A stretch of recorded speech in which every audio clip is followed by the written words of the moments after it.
Tonight on Invention, we have a guest that is a real surprise for me because I thought he'd gone away and wasn't coming back. But apparently those assurances were for naught, as my testimony was not enough to hold him.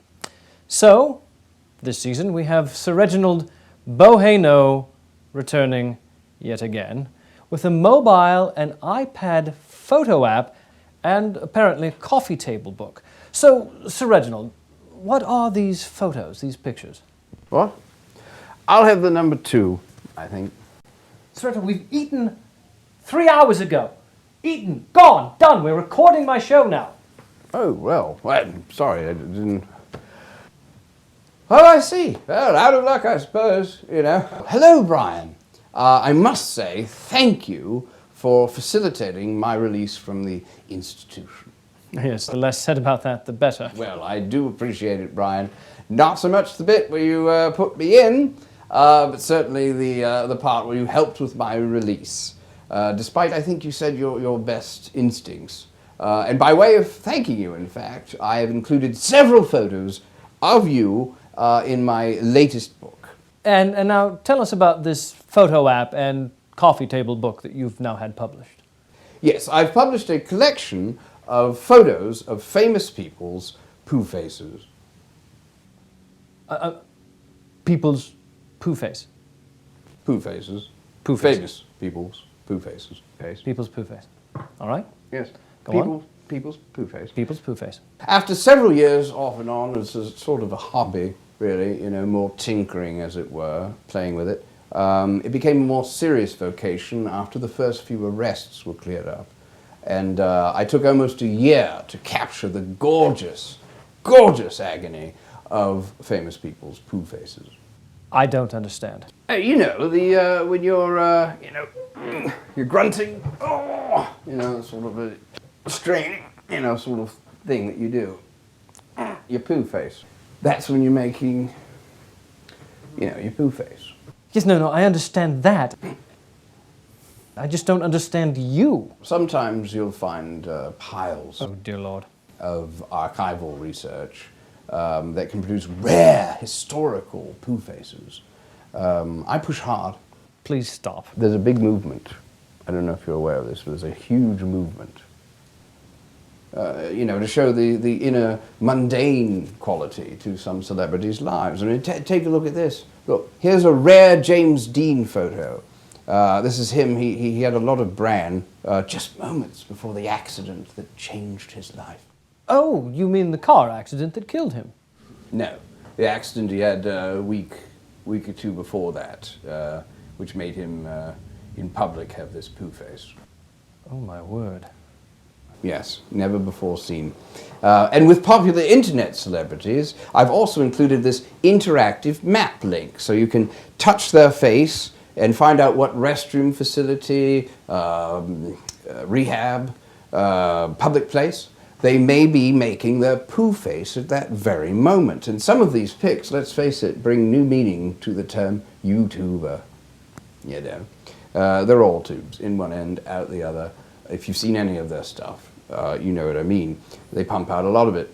And they just love the attention. Here's iJustine. She's making a real room clearer right outside of the Apple Store. Lovely.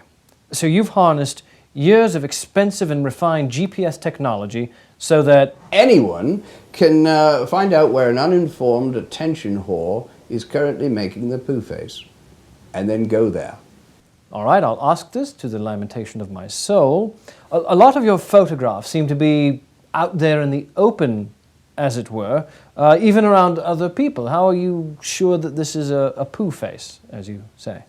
Oh, well, you see, it happens more than you think. I know if it's a poo face because it's a facial scan that I do. It's very scientific. I look at the muscles in the face, and you'd be surprised how many paparazzi shots turn out to be authentic poo faces. I see you have Megan Fox. Poo face. Lil Wayne. Poo face. Robert Pattinson. Constant poo face. You certainly have a lot of celebrities that are popular with young adults and teens. Ah, but I also have several really old poo faces. I'm sure you do. Yes, Mick Jagger. Look at that one. Rosie O'Donnell. You have to slide it around to see the whole thing. Look at that. And some of the earliest photographs by Matthew Brady, of course, of Abraham Lincoln's Pooh face. Old stovepipe. Wore the big hat, you know, and made the big Pooh face. Just moments before his famous Gettysburg Address, we took this picture here, and you know, he was under so much stress from the war, and this is one of the few photos where he looks like he had some actual relief. You know, he looks quite restive. That is a beatific Pooh face. Yes.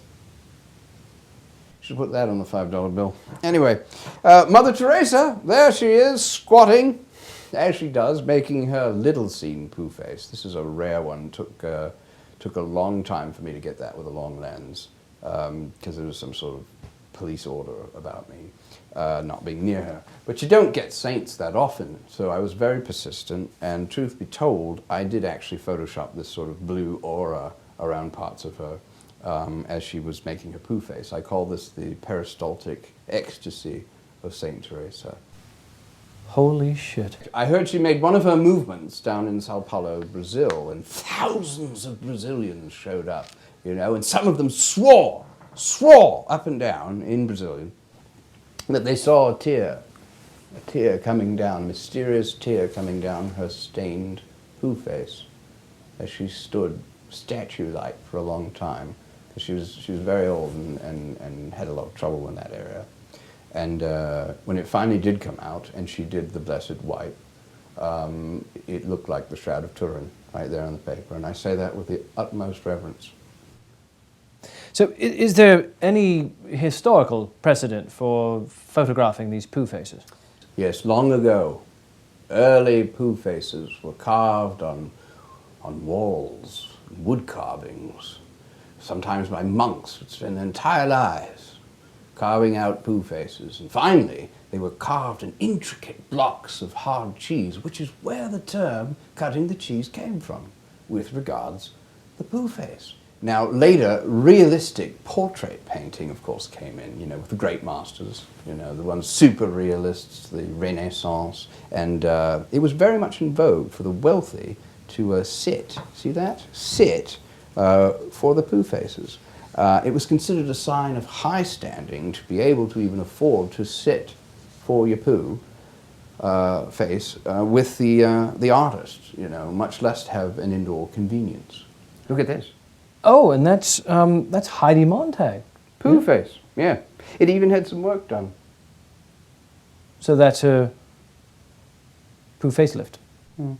Yeah. Mm. Why would you do this?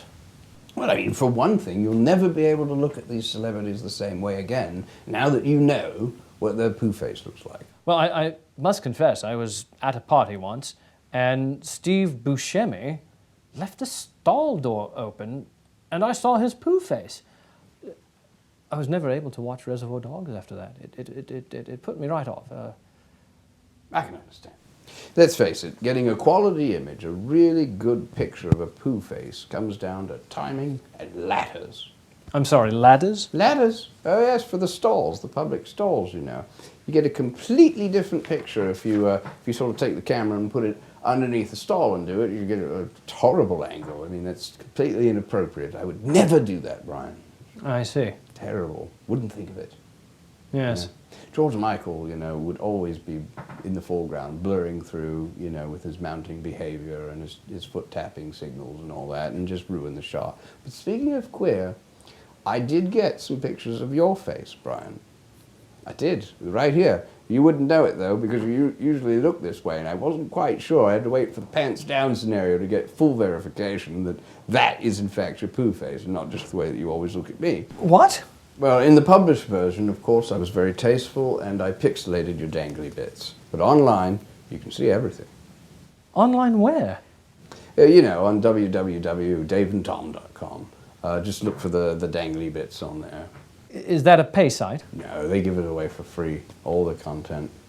Idiots. I did get Mrs. Forbes, and that one was really difficult because I had to install a lipstick camera actually in there. It was very awkward in order to get it because she noticed it, you know, and used it to do up her lips. Well, she's very concerned with appearances. No, not those lips, the other ones. You... That's it! That's it! That's your poo face. That's the one that I got just here. Oh. Oh, do you need to go? I'll go get the camera. Join us next time. Join us next time on Invention. Oh, here are the shots of you I couldn't publish.